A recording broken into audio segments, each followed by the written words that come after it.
What is going on, Abstract Sports Nation? Welcome to episode 57 of the Abstract Sports Podcast, where we bring sports back to life with a unique perspective on the game from abstract yet popular angles.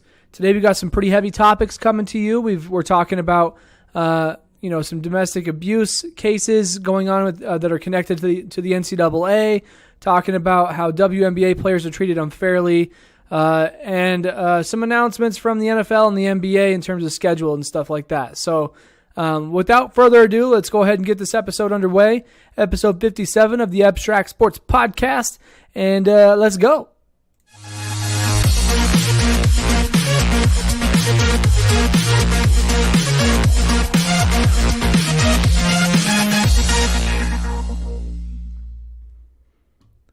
All right, so before we get into the thick of the episode today, there's still a couple things I want to mention. It's going to be reiterating what I said in the last episode, episode 56, but I did put a poll up on the social media profiles, up on Instagram and Twitter and Facebook, about how you take in the Abstract Sports Podcast content, whether it's from the Facebook Live video, or it's from YouTube, or it's from just straight up audio podcast on Anchor or iTunes or something like that.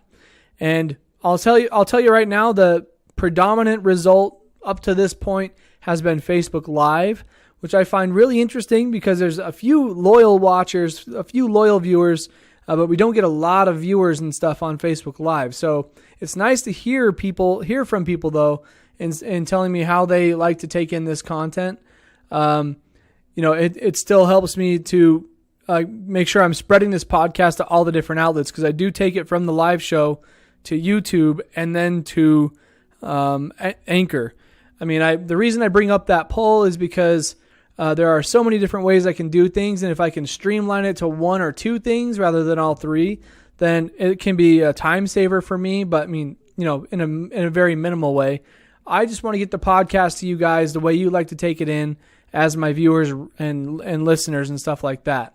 So that's just an update on that. I have the poll still up on Instagram and the highlights. If you go to Abstract Sports, find us on there. You can cast your vote on what you think. And that can help me understand where our most of our loyal traffic comes from, so I can cater to them and optimize for that type of viewing and listening. So, all right. The only other thing is last week I gave you guys an update on a project I started about basically going around my hometown here and documenting basketball courts, like city basketball courts. I'm talking like parks and hoops that are not at schools, things like that, things that are open to the public at all times. Even during school time, they could go play at this hoop. And I've made a lot of progress on this project, and I have some bigger goals about it. And I think I may have mentioned them in the last episode, potentially hosting tournaments, like 3-on-3 tournaments, 5-on-5, at these different locations, and kind of bringing it up to the city of Idaho Falls that these courts, if they were better, people would use them more. People would want to go outside and play more. Obviously, you have to pay to play if you go to a rec center or a gym or anything like that. So this is kind of a free way for people to go out and enjoy a great space in nature, outside, get some sun rays, get a workout in, and have a good time, meet new people, all those kinds of things. And I landed on a name for it, and I'm not sure if I want to announce it yet, but screw it, I'm going to do it anyways. I've reserved the name IF Hoops. That's IF standing for Idaho Falls and then Hoops. So I actually went and reserved the domain name. There's nothing on there right now. I also have the social media accounts that I want on Facebook, Instagram, and Twitter. If you were to go look for IF Hoops, you'll probably find a no-face, no logo profile. It's a page with nothing on it. You'll find a URL that says IF Hoops, or like a profile bio that says IF Hoops and the URL to the website, but there's nothing on there yet. So if you are from the Idaho Falls area, you want to keep note of this. But I plan to put up a newsletter on the website as just pretty much like a splash page to try and get people's attention to, if you are interested in participating in a tournament, like a basketball tournament at one of these parks, sign up for the newsletter. We're going to get all the information to you as soon as we have enough. But this collection of information is ongoing. I have 3 different parks recorded right now, and I've got 2 or 3 other on my list I need to go through and take pictures of just to get some initial content ready for the website. But I will put a splash page up as soon as I come up with a logo. And I got to tell you guys, like, I've been doodling. I mean, you're not going to see much on here. You're going to see a bunch of basketball hoops, a bunch of basketballs and stuff like that. But I'm just like brainstorming ideas of what I could do for a logo that relates to Idaho Falls and basketball. You know, I've never done a logo that's Idaho Falls, like specifically Idaho Falls based like this, and especially for my own brand. So it's really interesting, like coming up with something for it. You know, I've got an atom right there. I mean, we have the Idaho National Laboratory, so it kind of makes sense to include like a nuclear atom. Like the icon of nuclear energy is what it seems to be. But, you know, different combinations of IF hoops and text styles, and trying to combine the text with a basketball hoop and a basketball, and even like an IFH idea. Like you can see right here on the bottom, it might be backwards. No, that's right for you guys. It looks like an I, it looks like an F, and then there's an H in there too, but it's not finalized. So, you know, just coming up with a whole bunch of branding assets for this idea. And if you know me, you know that I have a lot of ideas, and I can never stop my brain from coming up with things. And this is another one of those things, but where it is local to where I live and where I've grown up and played basketball, and I understand these spaces and what kind of history they have and the type of venue that they are. I feel like I could provide some value to the people in the community about these spaces, but also bring more value, like put on tournaments and stuff, and you know, give out rewards for people who win, and you know, give out some swag and stuff like that. So look forward to that. I think Abstract Sports will play a big part in the IF Hoops organization and whatnot. Like, we'll probably end up being a sponsor of some kind, so you can maybe expect some kind of t-shirt sales or something like that, and hopefully generate some interest in playing basketball outdoors here in Idaho Falls, Idaho. So that's a quick update on that project. I'm constantly working on that logo, and when I have that done, I'll have a web page up, and I'll be sharing it with all you guys, probably on the IF Hoops pages. So if you want to go follow at IF Hoops on Facebook, Instagram, Twitter, that would be the place you could get that information first. And I'll also talk about it on the Abstract Sports platform, because where it is relevant to me, that can relate to community sports, which is a podcast or a blog category on the blog. So head over to abstractsports.com, read up on some of our latest articles. We have a new one coming your way just this week. It's about martial arts. We had one of our martial arts writer did an interview with a world champion. And that article is going up live probably tomorrow or Friday. So you want to keep your eyes out for that. But that's enough of all the updating of that business. Now let's jump right into the news for the week.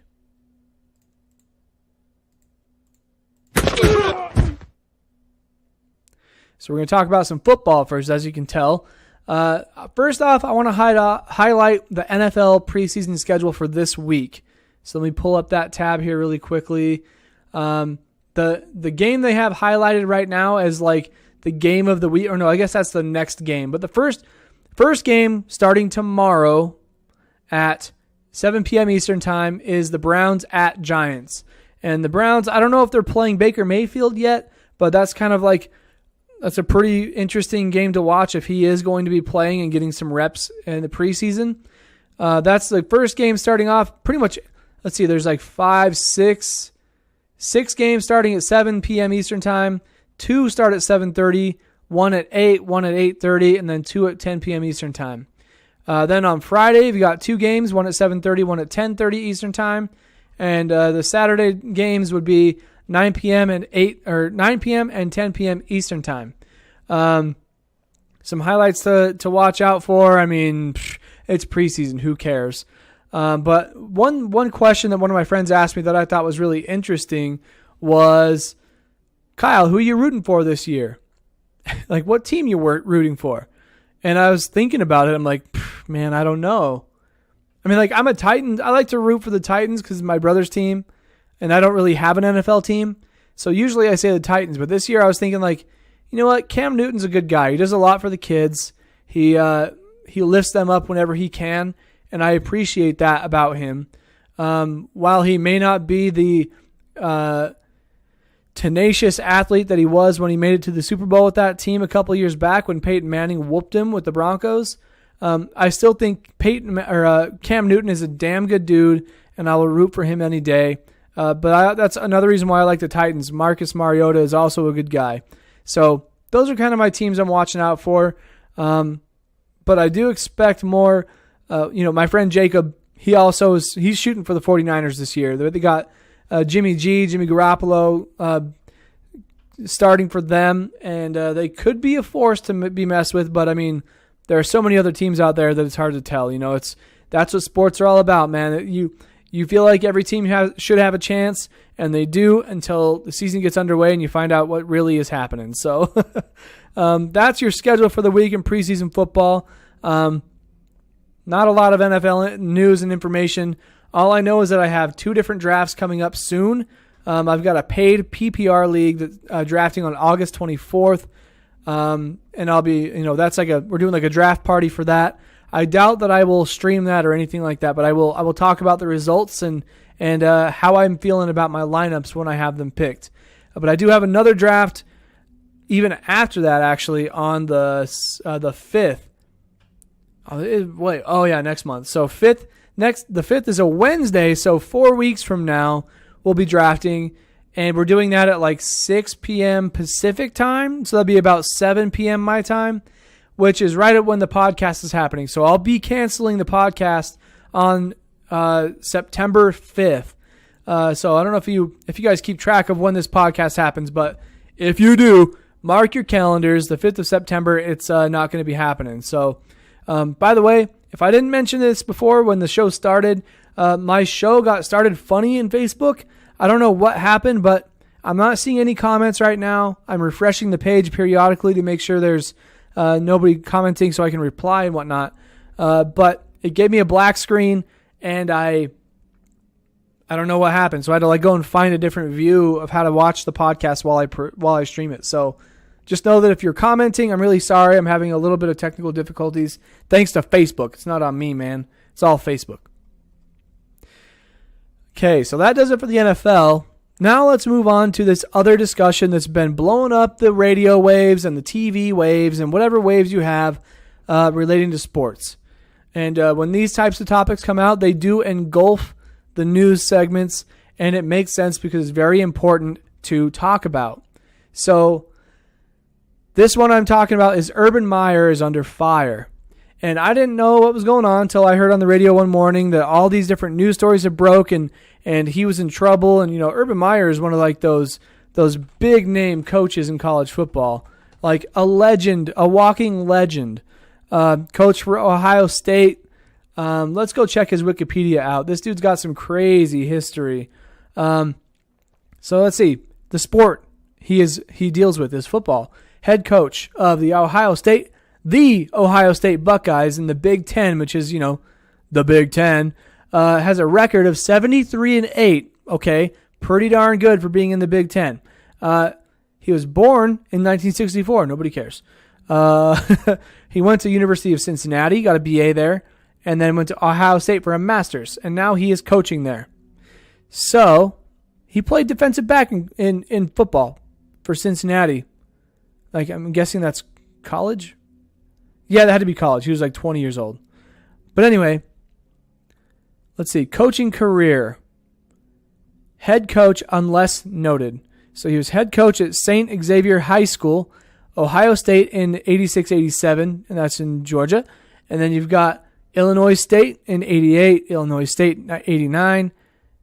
And that's not even, he's not head coach in all these places. He's like offensive linebacker, quarterback, wide receiver coach at Colorado State, 90-95. 96 to 2000, he was a Notre Dame wide receiver coach.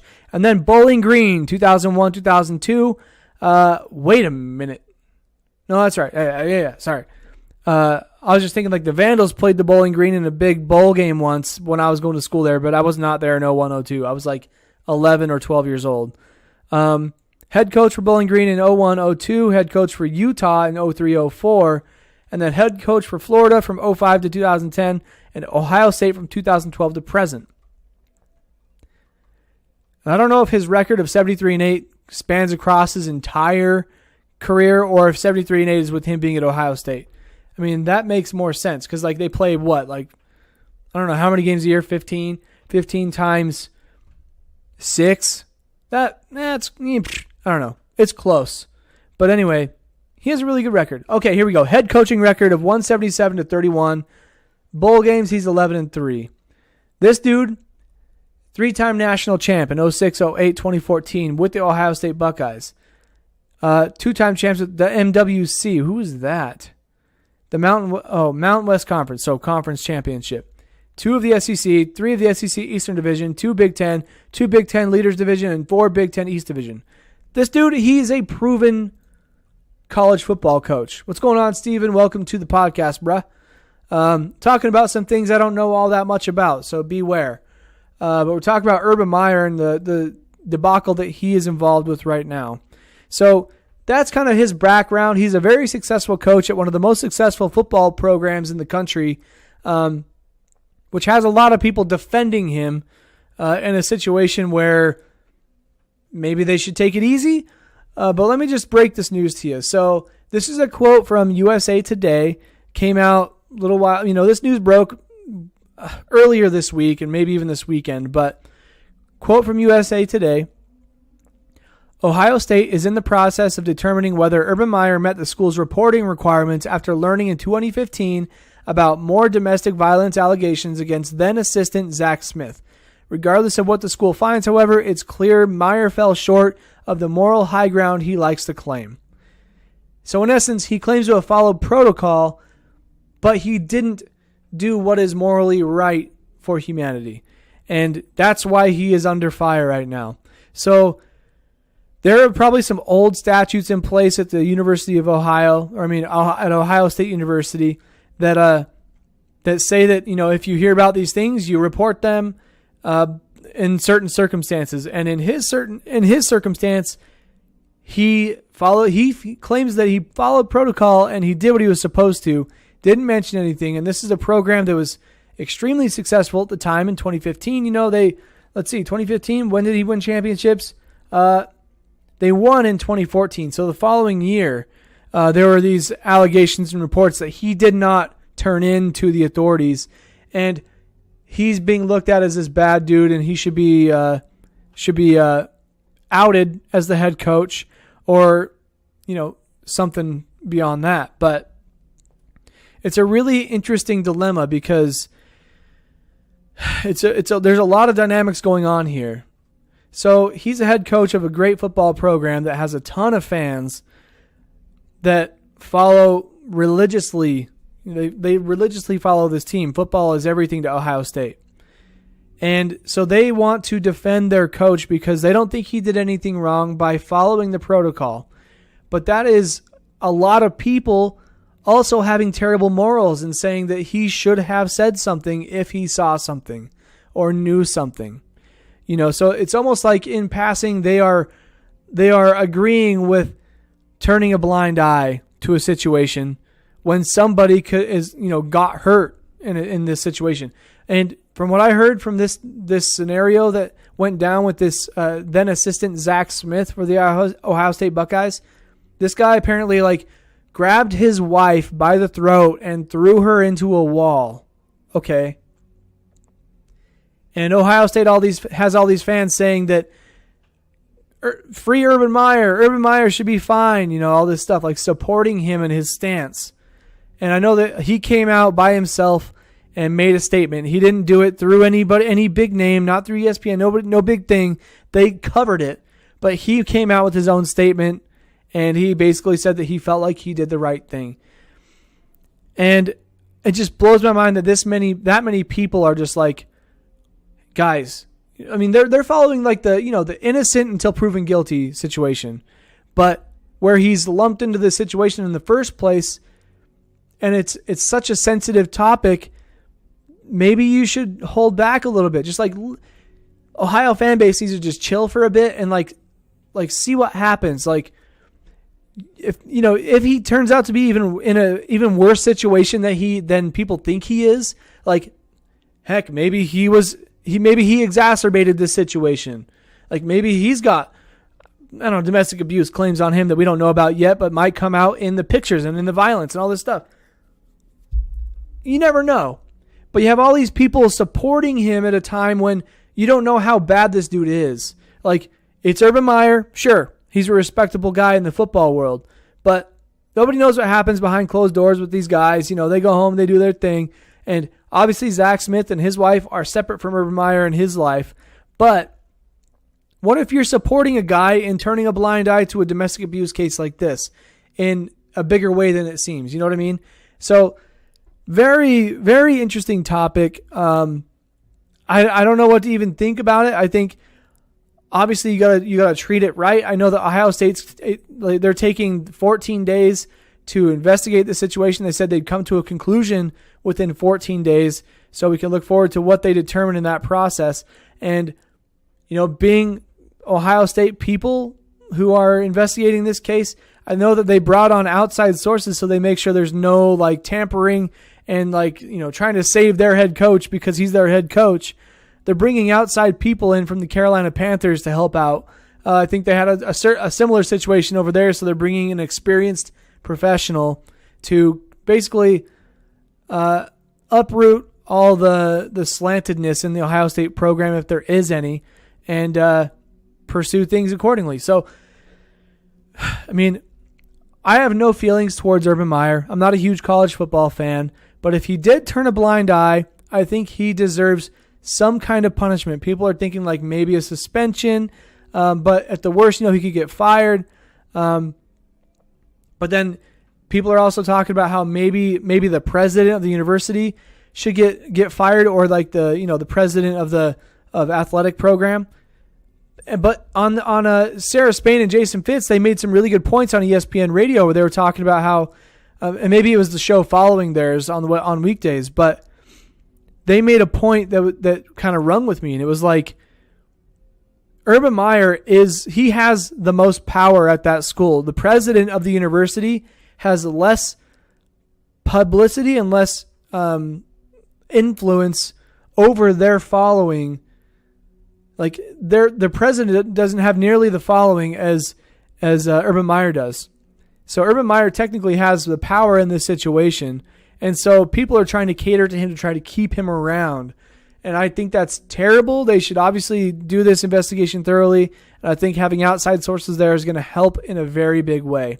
So what do you know? Another domestic abuse case reported after the fact.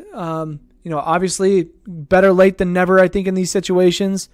I don't know how you can go and treat a woman like that, especially your wife, just grabbing her by the neck and throwing her into a wall. Like, what has to get into you for that to happen? I mean, we're all human. We're all understanding. Like, how can you not just find a way to talk to somebody instead of getting violent? I don't see how that's ever a solution. Makes no damn sense to me. And if you think I'm crazy, please let me know. Please at me. At KyleClay2K on Instagram or Twitter. Heck, even drop a comment in the show. Let me know. But I just don't think it's right. I mean, I feel like that should be a universal understood. You know what I mean? That's universal. Just treat people the way you want to be treated. It's that easy. I've said that so many damn times on this podcast because the bad storylines are the ones that we need to learn from. And that's what I'm here for. I'm trying to tell you guys what's bad so you can do good. All right. Now go out there and do good. Moving on to a little bit of basketball action. Let's go. All right. So the news in the basketball world is that just today, they released Christmas Day, season opener, MLK Day, and LeBron's first Lakers home game. And they also, on CBSSports.com, they don't mention that they also released the entire first week. So I am going to scroll down through here. Opening night for the NBA. Are you ready? Brrr. Drum roll. I don't know what that's going to sound like on the mic, but hey. Opening night for the NBA 2018-2019 season is October 16th. What day is that? Let me look. Let me click around. October 16th is a Tuesday. And you've got Philadelphia 76ers at Boston Celtics, two of the top teams in the East going at it, 8 p.m. Eastern time. And then you got OKC Thunder with your boy Russell Westbrook at Golden State Warriors. You got KD and Russ going at it head-to-head, 10:30 p.m. Eastern time, back-to-back, probably on TNT. I mean, they didn't really say, but I'm just guessing it's going to be on TNT. So Tuesday, October 16th, you better be in front of your TV because that's going to be some good games, especially OKC and Golden State. Man, that's good. Woo! And the Boston Celtics. I mean, they've got Gordon Hayward coming back. They've got Kyrie Irving coming back from his injury. So that team is going to be stacked going against a really good Philadelphia team. Looking forward to both of those games. And beyond that, all the other games going on that season. Being a Lakers fan, having LeBron now, obviously I'm stoked. I'm looking at his. I cannot wait for the full schedule to be released so I can go get tickets as soon as possible. I have a trip planned at end of October, which kind of has me scared because I know that's usually when the season starts. Going to Coeur d'Alene for a little 4-day potentially Airbnb trip with some good friends. If I have to miss a Lakers Jazz game in Salt Lake City for that, I will. But man, it would suck. So I'm keeping my eyes on it. We don't get all those games listed yet. They only released up until October 21st. So opening week, you've got those two games I mentioned on first night, October 16th. And then Wednesday, October 17th, you got the Pelicans at Rockets at 8 p.m., Mavericks at Phoenix, 10:30 p.m. Eastern time. And then, Thursday, October 18th, Bulls at Sixers.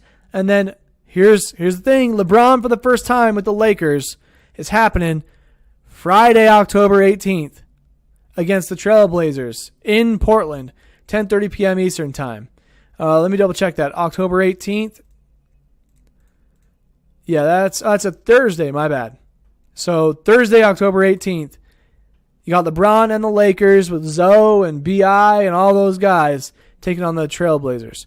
Friday the 19th, Celtics at Raptors. You get to see the Celtics 2 times in the first week, and then Warriors at Jazz. So Salt Lake City, be ready on October 19th. That's a Friday. I could go to that game if I wanted to, but I won't. I will be not going to that one. I'm saving my money for the Lakers, guys.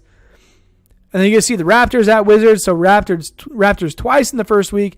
Rockets at Lakers. So LeBron for the first time at home, Saturday, October 20th, against the Rockets, a damn good Western Conference team. We'll get the first glimpse at how the Lakers are going to be able to hold up against the Western Conference in the first week against the Trailblazers and the Rockets. Rockets were the number 1 seed? Yeah. So we'll see if the Lakers can stand with them with LeBron on their side. And then you've got on October 21st, Sunday, Houston Rockets at LA Clippers. So you get to see Rockets you get to see them 3 times in the first week. I guess they would do that for the number 1 seed of the West. But anyway, really excited about that. Then you got Martin Luther King Jr. Day. Schedule the Pelicans at Grizzlies, Rockets at Philadelphia 76ers, and then Warriors at Lakers. Oh, gosh, that's going to be good. But that's further down the road. That's not that early in the season. But that pretty much does it for that update. I mean, I'm excited that they're announcing this stuff. Let me double check when NBA schedule released, the full schedule. I want to know that. That's what I want to know. The regular season will begin in October 2018 and will end in April 2019. And the entire schedule will be released in August. So I think this is our first glimpse. Here pretty soon we'll find out when they announce the rest of the season. At that point, I'll be buying tickets, so look out. And that leads us into our final topic of the day. Oh, I didn't even put it in my notes, but it's still basketball related. Heck, let me just play this one more time. So, some news that I found out about today was that the Las Vegas Aces in the WNBA were forced to forfeit their game recently, I think it was yesterday, due to travel issues. And this started a whole big debate on the show called Get Up with Jalen Rose. And you got a couple other guys on there, but you have Greeny. Is that his name? Greeny? Greeny? How do you say his name? Greeny on Get Up. Is that his name? Greeny, yeah. So he was kind of hosting the show on this day. I think it was yesterday or today. But the deal was that basically when the WNBA team, the Las Vegas Aces, this is their first season as a WNBA team, and they're also doing really well, by the way. I think their branding, their logo, and their jerseys and all that stuff, because they are from Vegas and they're playing off of the gambling scheme, I love that. But just in general, I think they have the best looking court. I shared it on a previous episode. It was legit, and I hope y'all are stoked about it then. But anyways, they were traveling, and it took them 26 hours to get to their destination. 26 hours. That would never happen with an NBA team. That would never happen with an NFL team. That would never happen with an MLB team. I guess on this episode of Get Up, they were talking about instances where this has happened, and there's never been an instance in recent time where they had to forfeit a game because one team couldn't make it. Usually they just won't play it. So what happened was the Aces ended up forfeiting because they couldn't find a solution. Like, they tried to reschedule the game, but all the arena availability was closed up with concerts and other games and all kinds of stuff. And so they ended up forfeiting instead of just both teams taking a draw, or both teams only playing one less game in the season. The even more terrible thing about it is that they were 2.5 games back from the lead, or from being in playoff contention or something like that. And this one game with 5 games left in the regular season, that kills.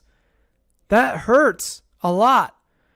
And I guess the important part of this discussion is that this doesn't happen in male sports. And I know that people are going to say a lot of things about this. And I will point out the opposition right now. On that same show of Get Up, there's a guy on there. I don't know who he is.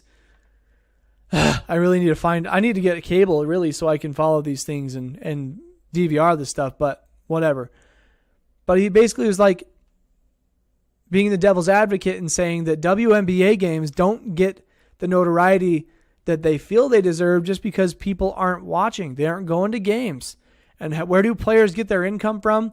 Partially from people going to games, but also from other sources like endorsements and the league and sponsors. And the WNBA is very much a commercially sponsored league, but the women players get a significantly smaller percentage of those numbers compared to the NBA players. NBA players get paid through the roof, and we all know that. That's not a mystery. I mean, it might be a mystery, but that's not a question. They get paid a ton of money.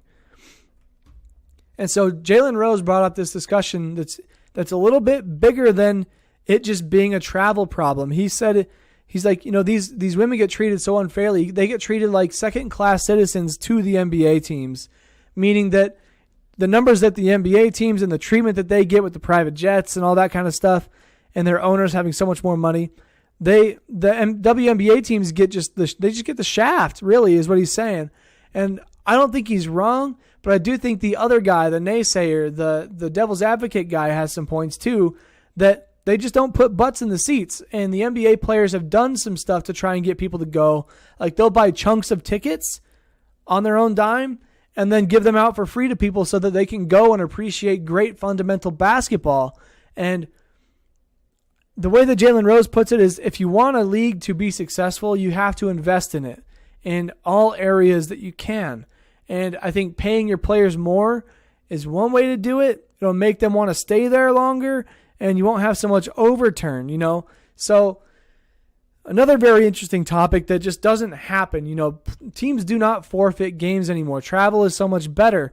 And in this situation, why couldn't they have just pulled together some funds from all these different people? Maybe an NBA player. Hell, LeBron, you got a ton of money. Somebody. I mean, he already does his own thing in his communities, right? He did his I Promise school. He's done his thing. Somebody in the area where these teams were, why would not one athlete step up to support the WNBA? That's what I want to know. I mean, I'm not saying they had to, but it just seems like it would be such an easy thing to do. It's not like they'll probably get reimbursed, and it'll be great for their great for their representation of themselves as people. And you never know what kind of endorsements could come off of such a good deed like that. But I just don't see how somebody, whether it's a bunch of owners or at least the two owners or somebody in Vegas, the MGM, people who have a shit ton of money, why did they not step up when their team of their city needed them the most? I mean, there's only a couple teams in Vegas. They got the Area 51s, which is a minor league affiliate of the New York Mets. They've got the Oakland Raiders coming soon. They've got the Las Vegas Golden Knights, which is a new team as of last year, killed it in the playoffs this year. And then they now have the Las Vegas Aces. You need to be supporting your teams. Somebody put some money together, get these teams where they need to go, especially in crunch time when they could bring your city a championship. If they get to the playoffs, that's a chance. That money is worth it. And man, it blows my mind. It really does. And I mean, I don't look at this so much as it being a sexist or misogynistic story about them not getting paid enough.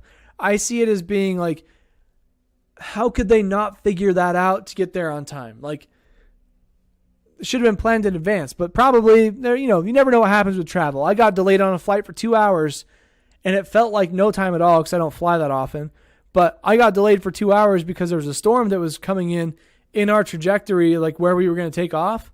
And there was a bunch of turbulence when we did take off, but we ended up having to pull up into a line of like 25 other airplanes and with like 2 to 3 minutes for each one. It took us 2 hours to get off the ground. And while that did suck, it was not a 26-hour flight or trip for that matter. What's going on, Gary? How you doing? Venusian. Love you, bro. Happy to see you in here. Love you too, man. Thanks for coming in. Just about to wrap this episode up. I just want to say that, in sports, there are so many crazy stories that come out. It seems like when the big, like right around when the two biggest sports in the country are out of season, it just seems like all the bad stories come out. I don't know how they do things. I don't know what the deal is, but I mean, I know that there's a lot of shit that happens out there that nobody knows about, and it's just coming to the surface. The media helps spread it out, and that can be seen as a negative thing, but I think it's great because, I mean, on the other hand, I'm saying it is great because it starts a conversation about these topics. And the more you talk about it, the less we become comfortable with doing those things because we know what ridicule comes with it. And so I love the fact that we're able to have these conversations. And for me, it makes me uncomfortable to come out here and talk about it. But when it's relating to sports and it's bigger than sports in that sense, I feel obligated, and I'm happy that it pushes me to expand the way I talk about things and be sensitive to certain situations. So it's a learning experience for me as an outsider and from like way outside. But I know it's going to be an even bigger learning experience for those closest to that situation. And if not a learning situation, it will be a disciplinary situation for that person or that group of people. So I just hope that, justice is served where it deserves to be served and where the law says it should be. So, and with the WNBA, I do think that they should get paid more. I wish there was a team closer to me because I know when the NBA is out of season, they are in season, and I could go catch some basketball. The closest one, to me, I don't even know. There's not a lot of WNBA teams, but I'll have to look that up and see if I can try to catch a WNBA game. Maybe that'll be my goal in the next year or something. Catch a WNBA game wherever I'm at. Maybe over an NBA game, go check out a WNBA game. And see what that experience is like, because I'm curious. Well, Abstract Sports Nation, we've been live for I don't know how long now. My counter's gone because my stream kind of messed up. But I just want to say thanks for taking the time to listen to episode 57 of the Abstract Sports Podcast, wherever you are, whether it's on YouTube, Facebook, or Anchor, or iTunes, or any of those places. I really appreciate your viewership, readership, and listenership. I hope that these topics catch you in a place where maybe you didn't know these things that were going on in the sports world and you were happy to hear them, or maybe you did know about them and maybe I provided a different perspective on it. Either way, I hope that I was entertaining enough for you, covering some important topics in the sports world, from informational about schedules in the NBA and NFL to controversial with Urban Meyer and the WNBA. I mean, WNBA, got to get the traveling thing on point. But if they were bigger, this wouldn't be a problem. How do they get bigger? Who knows? There's a lot of answers to that question. We just got to support our girls in the WNBA, guys. Come on.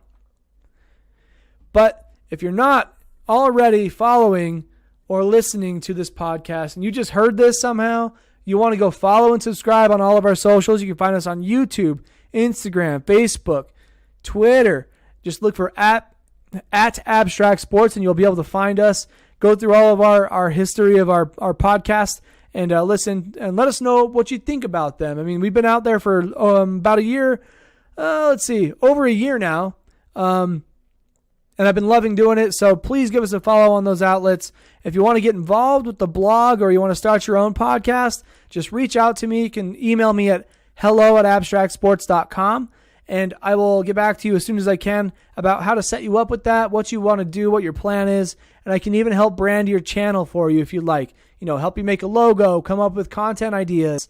I'm all about growing our base by having other podcasters on our team, but also helping you grow as an entertainer, as a voice on sports. So please reach out to me if you are interested. And if you want to be a supporter of the blog or the podcast, or if you, as more than just a reader, viewer, listener, feel free to give us a donation at abstractsports.com/donate. You can make a generous donation there of any dollar amount. Everything is really appreciated, and it really just goes to keeping our website online at abstractsports.com and giving us a place for all of our content to live. So with those crazy ending notes, I hope you guys enjoyed this podcast. I'll catch you next Wednesday. What day is that? Let me check. Next Wednesday, August 15th. I don't believe I have any obligations yet. If I do, just pay attention to the social media, and I'll let you guys know if the show's canceled or not. But if not, I will see you next Wednesday, August 15th. Hope you guys have a good rest of your week. Have a good rest of your weekend. This was episode 57 of the Abstract Sports Podcast. Coming up next, episode 58. We'll catch you guys on the flip side. All right, bye, guys.